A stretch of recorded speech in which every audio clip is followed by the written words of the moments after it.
जी अस्सलाम वालेकुम dear students. Second year के कंप्यूटर साइंस की आज की इस वीडियो में चैप्टर नंबर 1 का एक लास्ट सेगमेंट है।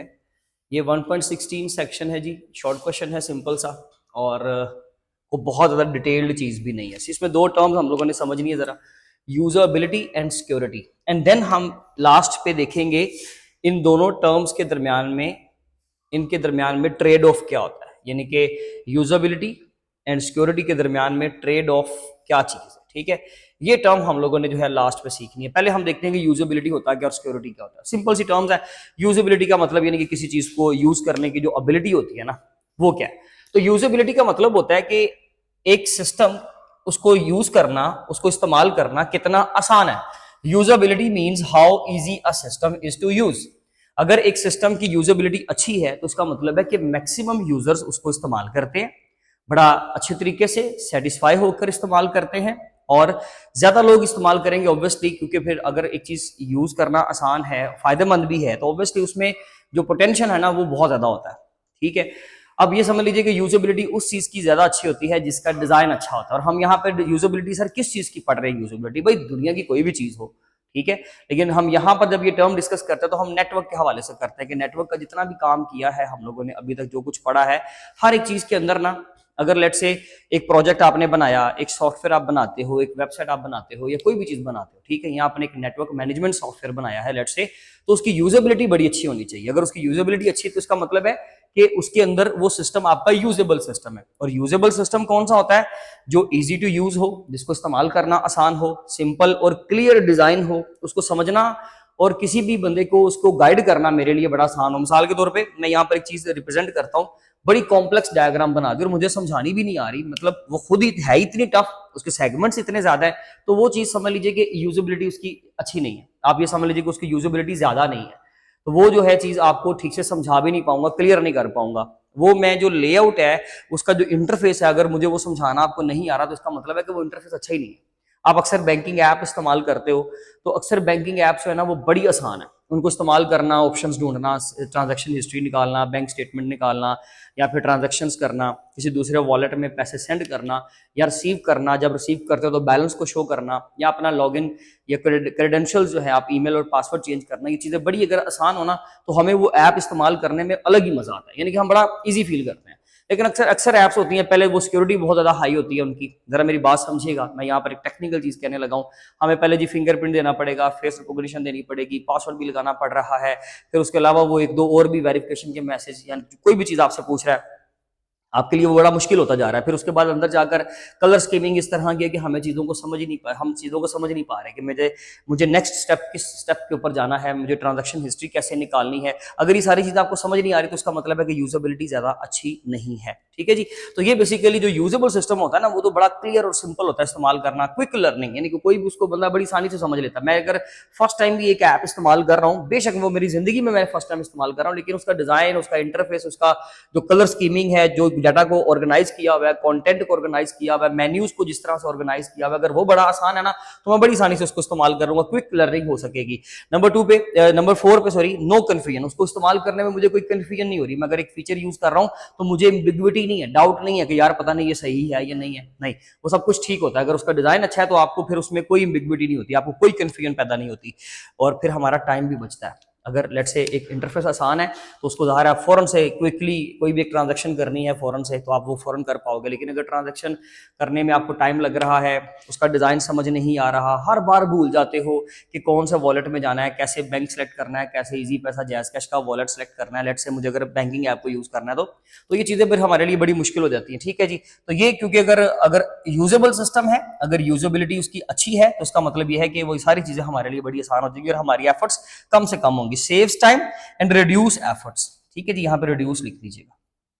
नेक्स्ट, यूजर सेटिस्फेक्शन, और बंदा बड़ा मुतमईन होता है उसको इस्तेमाल करने में, और इस्तेमाल करते वक्त वो बड़ा आसानी, बड़ी अच्छा जो है ना वो समझ लीजिए कि आसानी से उन तमाम चीजों को, उन प्रोसेस को कंप्लीट कर लेता है। नेक्स्ट आता है एक टर्म है सिक्योरिटी। सिक्योरिटी क्या होता है? सिक्योरिटी का मतलब होता है एक सिस्टम को सिक्योर बनाना। लेट्स से यही बैंकिंग ऐप को अगर मैं सिक्योर बनाऊं तो सिक्योर का मतलब ये है कि मैं फेस रिकॉग्निशन ऐड कर दूं, पिन भी लगवाऊं, ओटीपी भी भेजूं, जब ट्रांजैक्शन भेजनी है, सेंड होनी है, तो फाइनल एक कंफर्मेशन मैसेज पूछूं कि जी बताएं क्या आपका फाइनल है कि आपने ये अमाउंट भेजनी है, यस, फिर मैं ओटीपी भी मांगू कि ठीक है, फिर आपकी सिम पर एक ओटीपी आ रहा है, वन टाइम पासकोड, वो ओटीपी मुझे बताएं, वो पासवर्ड मुझे बताएं, मैं उसको डन करूंगा तभी ये आपकी ट्रांजैक्शन होनी है। ट्रांजैक्शन हो गई तो ये जो आपकी सिक्योरिटी होती है ना, जाहिर इससे फायदा क्या होता है कि आपका सिस्टम प्रोटेक्टेड होता है, आपका डाटा और आपका सिस्टम दोनों चीजें, डाटा एंड सिस्टम, आपकी बुक में डाटा का वर्ड भी है। Security means protecting the system and data, it prevents unauthorized access. कोई भी बंदा, अगर लेट्स से मेरा मोबाइल गुम गया है, उसमें सबसे इंपॉर्टेंट चीज, मेरे बाकी चीजें कुछ इंपॉर्टेंट नहीं थी, लेट्स से मेरी बैंकिंग ऐप बड़ी इंपॉर्टेंट है, कोई बंदा उसको ऑन ही नहीं कर पाएगा। बैंक ऐप ओपन करने की कोशिश करेगा, वो फिंगरप्रिंट मांगेगा, पिन मांगेगा, फेस रिकॉग्निशन मांगेगा, व्हाटएवर कोई भी चीज मांगे, बट उसको मेरी बायोमेट्रिक चाहिए, उसने फिजिकली ये चीज मेक श्योर करनी है कि ये बंदा असल बंदा है, मालिक असल मालिक है, ठीक है जी। तो ये बेसिकली अनऑथराइज्ड एक्सेस को रोकता है, क्या, security. Protection against virus and hackers, आप ऑब्वियसली वायरस अटैक नहीं होता, हैकर अटैक नहीं कर पाते, डाटा आपका इनक्रिप्टेड होता है। अगर आपने सिक्योरिटी अच्छी यूज की हुई है, जैसे आप नेटवर्क के अंदर आपने फायरवॉल का पढ़ा, सिस्टम इंक्रिप्शन का पढ़ा, तो या एक्सेस कंट्रोल्स पढ़े, तो ये सारी चीजें जो है वो थोड़ी सी बोरिंग तो लगती हैं, हमें 1 2 3 स्टेप्स हमें करने तो पड़ते हैं। जैसे आप लोगों ने एक चीज पढ़ी होगी, 2 स्टेप वेरिफिकेशन अब आ गया ना, तो 2 स्टेप वेरिफिकेशन में ये होता है कि आप एक तो पासवर्ड रखते हो, लेकिन इसके अलावा पासवर्ड के अलावा आपको पिन देना पड़ता है, ओटीपी देना पड़ता है, ईमेल के ऊपर जाकर कंफर्मेशन देनी पड़ती है। ईमेल्स अक्सर अगर आप एक दूसरे लैपटॉप मोबाइल में अपना ईमेल किसी और जगह पर लॉगिन करते हो तो वो आपसे उसकी डबल स्टेप 2 स्टेप वेरिफिकेशन मांगता है, ठीक है जी।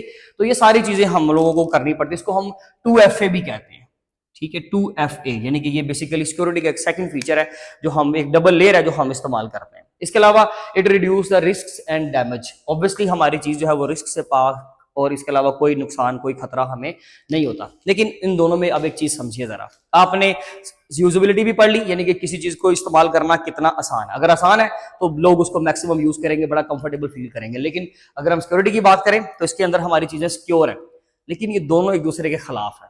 अगर मैं किसी चीज में सिक्योरिटी ऐड करता हूं, मिसाल के तौर पे मैंने बहुत ज्यादा सिक्योरिटी ऐड कर दी, 3 4 5 स्टेप ऐड कर दी है, 2FA नहीं बल्कि 3 4FA, आपको बोरिंग लगेगा, आप थक जाओगे, आपको यार क्या से ऐप है, मैं जब भी इस ऐप को ओपन करता हूं मुझे ये वाली वेरिफिकेशन भी देनी पड़ती है, ये भी बायोमेट्रिक देना पड़ता है, मुझे ये भी बताना पड़ता है, तो बड़ा मसला है मेरे लिए। इस चीज को हम ट्रेड ऑफ कहते हैं कि जब आप किसी सिक्योरिटी को अगर लाओगे तो आपको थोड़ा सा यूजेबिलिटी पे कॉम्प्रोमाइज करना पड़ेगा। अगर आप यूजेबिलिटी अच्छी करोगे तो सिक्योरिटी पे कॉम्प्रोमाइज करना पड़ेगा। आप समझ लीजिए कि दोनों एक दूसरे के साथ इनवर्सली प्रोपोर्शनल है, एक चीज के बढ़ने से दूसरी थोड़ी सी कम हो जाती है, ये नहीं कि ज्यादा, बट थोड़ी सी कम हो जाती है, हमें उसके ऊपर कॉम्प्रोमाइज करना पड़ता है। इसका मतलब होता है ट्रेड ऑफ, ठीक है जी, trade off between the usability and security, जब आपको एक चीज के ऊपर कॉम्प्रोमाइज करना पड़ेगा। मिसाल के तौर पे अगर मैं पासवर्ड लगाता हूं, पासवर्ड में मैं आपको कहता हूं जी आप सिंपल पासवर्ड रख सकते हैं 1 2 3 4, ठीक है, उसको यूज करना तो बड़ा आसान होगा, आप फौरन ओपन करोगे 1 2 3 4 5 6 7 8 अलाउड है, या आप अपना नाम लिख सकते हो, अलाउड है जी, ठीक है, ओके, बट उसमें सिक्योरिटी नहीं है। एक पासवर्ड आप 1 2 3 4 5 सेट कर लेते हो, ठीक है, उसकी यूज करना तो बड़ा आसान होगा, लेकिन उसमें सिक्योरिटी नहीं है, कोई भी बंदा उसको हैक कर सकता है। अब अगर मैं कहूं कि जी आपने @ का सिंबल लगाना है सिंबल लगाना है, हाइफन भी लगाना है, उर्दू का हरफ भी यूज करना है, इंग्लिश के लेटर भी यूज करना है, कैपिटल भी स्मॉल केस भी, आप थक जाओगे, ठीक है, उसकी यूजेबिलिटी अच्छी नहीं होगी लेकिन उसकी सिक्योरिटी बहुत हाई होगी, कोई बंदा आपको अटैक नहीं कर पाएगा, बात समझ रहे हैं। तो ये होता है कि कभी कभार अगर यूजेबिलिटी को बढ़ाएं तो फिर इस पे थोड़ा कॉम्प्रोमाइज करना पड़ता है, और अगर सिक्योरिटी हाई कर दें तो यूजेबिलिटी थोड़ी सी डिस्टर्ब हो जाती है। इसलिए हमें करना क्या है कि हमें इनके दरमियान में एक बैलेंस लाना है कि आप सिक्योरिटी भी रखें, एक सिस्टम को जब आप बनाएं तो बहुत सिक्योर हो, प्रोटेक्टेड हो, लेकिन उसकी यूजेबिलिटी भी अच्छी हो, उसको इस्तेमाल करना भी अच्छा, लोग उससे बोर ना हो जाए, लोग उससे इरिटेट ना हो। क्योंकि आज की टेक्नोलॉजी का देखें जी मकसद ये है, आप कोई भी चीज ऑनलाइन यूज करते हो, कोई भी काम करते हो, तो आपकी कोशिश होती है कि मेरा काम बड़ी जल्दी से हो, बहुत जल्दी से हो, ठीक है, और मेरी मिनिमम एफर्ट हो। ये बहुत इंपॉर्टेंट पॉइंट है आपका, आप सेटिस्फाई रहना चाहते हो। समझ लीजिए कि ये जो यूजेबल सिस्टम है ना, सिर्फ ये नेटवर्क के हवाले से नहीं है, ये दुनिया की हर चीज के ऊपर अब इंप्लीमेंट होता है। आपका सिस्टम बड़ा इजी, क्लियर, सिक्योर, यूजेबल,